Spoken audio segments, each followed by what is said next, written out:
life is not the same. I don't know who I'm gonna be after this. Like, I'm scared. Like, when am I gonna have kids?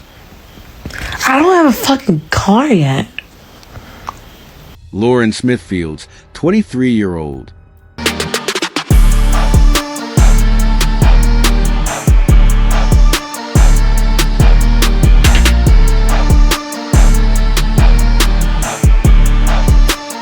She had plans to meet someone new, a man she connected with on Bumble. She was excited, telling friends about the upcoming date. Lauren was the kind of person who approached life with optimism, always ready to meet new people and experience what the world had to offer. But by the next morning, Lauren would be found dead in her own apartment. And what followed would expose a system so broken that it would spark protests across the nation and catch the attention of celebrities, activists, and lawmakers alike. What started as a routine date would end in tragedy. But it wasn't just Lauren's death that would shock her community. It was what happened next. The way authorities responded to her case would reveal uncomfortable truths about how certain victims are treated differently by the very people sworn to protect and serve them. Stay tuned as we reveal everything about this case. Drop a comment and let me know what you think about this story. Welcome to our channel. Make sure to hit the subscribe button. Like and share this video to help raise awareness and spread caution. Let's begin. A criminal investigation now has been launched in Bridgeport, Connecticut, after the medical examiner ruled that 23-year-old Lauren Smithfields died from an accidental drug overdose. The man Lauren met that night was Matthew LaFountain, a 37-year-old white man she matched with on the dating platform. By all accounts, their initial conversation seemed normal. The typical getting-to-know-you chatter that happens when two people are exploring a potential connection. But something went terribly wrong during their encounter, and the aftermath would expose cracks in the system that Lauren's family says failed her from the very beginning. This is the story of Lauren Smithfields, a young woman whose death would become a catalyst of conversations about racial bias in police investigations, the treatment of black women in the criminal justice system, and the power of a community united in demanding better.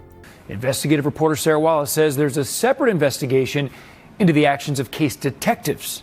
Lauren was born and raised in Bridgeport, Connecticut, where she became known for her athletic abilities and competitive spirit. She was a standout softball player who earned a spot on her college team, demonstrating the kind of dedication and work ethic that would define her approach to everything she did in life. People described Lauren as someone who brought energy into every room she entered. She had an infectious laugh and a way of making people feel comfortable around her. Lauren had completed her studies and was looking forward to starting her career in healthcare. She'd already begun thinking about where she wanted to work and what kind of patients she hoped to help. Her professors and clinical supervisors had praised her natural ability to connect with patients and her genuine compassion for people who were struggling with physical limitations. Her relationship with her family, particularly her mother Chantel Fields, was exceptionally close. Chantel wasn't just Lauren's mom. She was her confidant, her biggest supporter, and her best friend. They talked regularly, sharing everything from career aspirations to relationship updates to simple day-to-day experiences. Lauren's siblings also held her in high regard. She was the kind of sister who remembered birthdays, showed up to important events, and offered both celebration and comfort when needed. Her loss would leave a void in their family that could never be filled.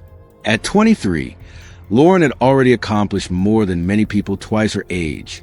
She was educated, driven, loved by her family, and ready to make her mark on the world through her chosen career in healthcare. December 12, 2021, Lauren Smithfields connected with Matthew LaFountain on Bumble, and after exchanging messages, they decided to meet in person. LaFountain, who was 37 years old and white, seemed normal enough in their conversations leading up to their planned encounter. Lauren invited LaFountain to her apartment in Bridgeport for their date. This wasn't unusual for her. She was comfortable in her own space and often preferred the privacy and control that came with hosting dates at home rather than meeting in public venues where conversations could be overheard or interrupted. According to the information that would later emerge, LaFountain arrived at Lauren's apartment on the evening of December 12th. The two spent time together, presumably getting to know each other better and seeing if there was potential for a future relationship. Details about exactly what happened during their time together remain limited, but what is known is that at some point during the evening or early morning hours, something went wrong. LaFountain would later tell authorities that he and Lauren had been drinking and that she had taken some form of medication. The timeline becomes crucial here. LaFountain claimed that he fell asleep, and when he woke up the next morning, he found Lauren unresponsive. According to his account, he attempted to wake her but was unsuccessful, at which point he called for emergency assistance. Emergency responders arrived at Lauren's apartment on the morning of December 13th. They found Lauren deceased in her bed. The scene, according to those who would later examine it, showed no obvious signs of foul play, but there were elements that would raise questions for Lauren's family and others who would eventually scrutinize the case. LaFountain was present when emergency responders arrived and provided his account of the previous evening's events. He explained that they had been drinking together and that Lauren had taken what he described as medication. He maintained that he had simply fallen asleep and discovered her unresponsive when he woke up. From LaFountain's perspective, this appeared to be a tragic accident, perhaps an overdose or some kind of medical emergency that occurred while he was sleeping. He cooperated with initial questioning and seemed genuinely shocked by what had happened. However, the circumstances surrounding Lauren's death would soon raise questions that went far beyond the basic facts of that night. The combination of alcohol and medication, the fact that she had died while in the presence of someone she had just met, and other details would create a complex situation that demanded thorough investigation. The Bridgeport Police Department was called to the scene and began their initial assessment of what had occurred. They interviewed LaFountain, documented the scene, and began the process of determining whether Lauren's death was accidental, natural, or potentially something more concerning. At this early stage, there was no indication that LaFountain had done anything wrong. He had called for help, remained at the scene, and provided what appeared to be a straightforward account of the evening's events. From a law enforcement perspective, this looked like a tragic but not necessarily criminal situation. The way Lauren's family learned about her death would become one of the first signs that something was amiss in how authorities were handling the case. I asked him about the guy. He just made it seem like the guy was a nice guy. There was nothing to investigate. The only contact that we have had was from a very insensitive, condescending, and arrogant detective. Lauren's dad reading a scathing statement saying police failed to extend the most basic courtesies and told his family to stop calling. Rather than receiving a prompt, sensitive notification from police officers trained in delivering such devastating news, the family's experience was quite different. The decisions made by investigators during this crucial period would have lasting implications for the family's trust in the system and their belief that Lauren's death was being properly investigated.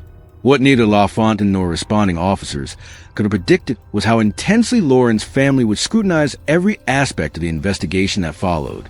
They would examine every decision, question every assumption, and ultimately challenge the entire approach taken by authorities. We know that my daughter was not a drug user, and I had a second autopsy myself. We paid out of pocket because we felt so uncomfortable with the way it was handled. The stage was now set for a conflict that would extend far beyond the initial tragedy of Lauren's death. According to Lauren's family, they were not properly notified of her death in a timely manner. Instead of receiving an official notification from police officers, they learned about Lauren's death through informal channels, a devastating way to discover that their beloved daughter and sister was gone. When Chantel Fields, Lauren's mother, attempted to get information about what had happened to her daughter, she encountered what she described as indifference and lack of transparency from law enforcement. Basic questions about the circumstances of Lauren's death went unanswered, and requests for updates were met with minimal communication. The family's concerns deepened when they learned details about how the scene had been processed and the initial investigation conducted. They questioned whether proper procedures had been followed, and whether the case was receiving the attention it deserved given the suspicious circumstances. One of the most troubling aspects for the family was the apparent lack of urgency in investigating Lauren's death. While they understood that not every unexpected death is a homicide, they felt that the combination of factors, a young, healthy woman dying after a date with a stranger, warranted more thorough examination than what appeared to be taking place. The family also raised concerns about potential racial bias in how the case was being handled. They pointed out that Lauren was a young black woman who had died after spending time with a white man she had just met, and they questioned whether authorities would have responded differently if the victim had been someone else. Communication between the police department and Lauren's family remained poor throughout the early stages of the investigation. Phone calls went unreturned, meetings were difficult to arrange, and when family members did manage to speak with investigators, they felt their concerns were being dismissed or minimized. Lauren's dad reading a scathing statement saying police failed to extend the most basic courtesies and told his family to stop calling. Chantel Field became increasingly frustrated with what she perceived as a lack of accountability and transparency. She had lost her daughter under circumstances that raised questions, and she felt that the people responsible for finding answers were not taking the case seriously enough.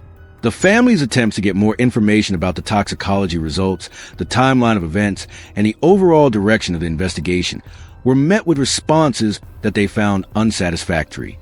They were told that investigations take time, but they felt that basic communication and updates should be standard procedure regardless of how long the process might take. As weeks passed without significant updates or progress reports, the family began to suspect that Lauren's case was not being prioritized. They started to wonder if their daughter's death was being written off as an accidental overdose without sufficient investigation into other possibilities. Just throw her away like she was garbage. Like she wasn't important, like she didn't have family members that loved her. With mounting pressure on the police department, the mayor yesterday issued a public statement confirming an internal affairs investigation. The family's concerns were compounded by what they saw as inconsistencies in the information they were being given. Details about the scene, the timeline, and the initial response seemed to change or remain unclear, making it difficult for them to understand what had actually happened that night. Lauren's loved ones also questioned whether proper forensic procedures had been followed. They wanted to know if the scene had been thoroughly documented, if all potential evidence had been collected, and if the investigation was following standard protocols for cases involving unexpected deaths. Chantel Fields refused to accept that her daughter's case would be quietly closed without proper investigation. She began documenting every interaction with police, keeping detailed records of phone calls, meetings, and any information she was able to obtain about the case. She was building her own file on Lauren's death. The family decided to hire their own legal representation and investigative support. They brought in attorneys who specialized in civil rights cases and had experience dealing with situations where families felt law enforcement had failed their loved ones. This was not an inexpensive undertaking, but they felt it was necessary to ensure Lauren's case received proper attention. Private investigators were also brought onto the team.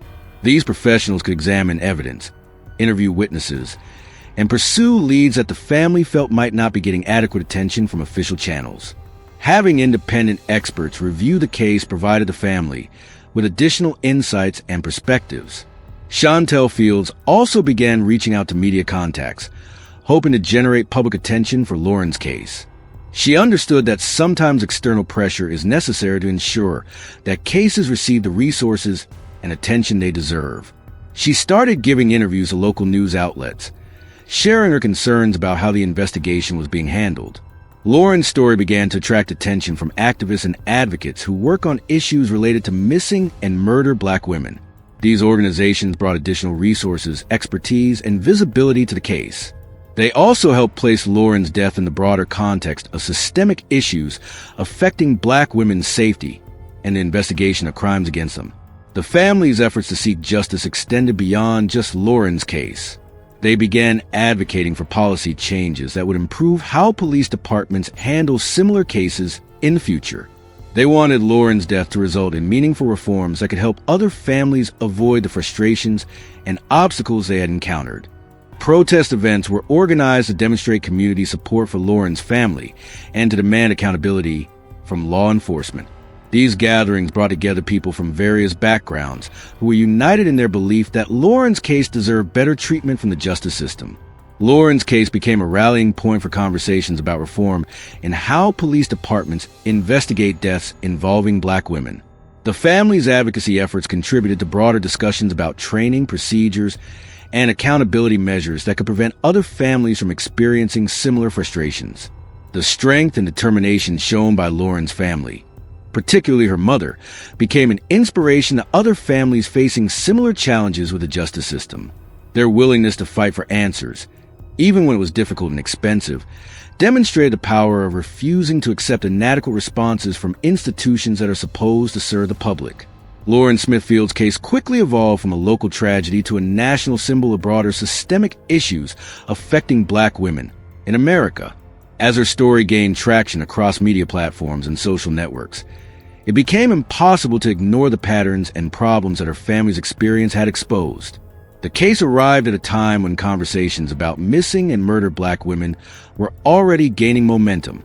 Activists and researchers have been documenting for years how cases involving Black women often receive less media attention, fewer resources, and less urgent responses from law enforcement compared to cases involving white women. Statistical analysis supports these concerns.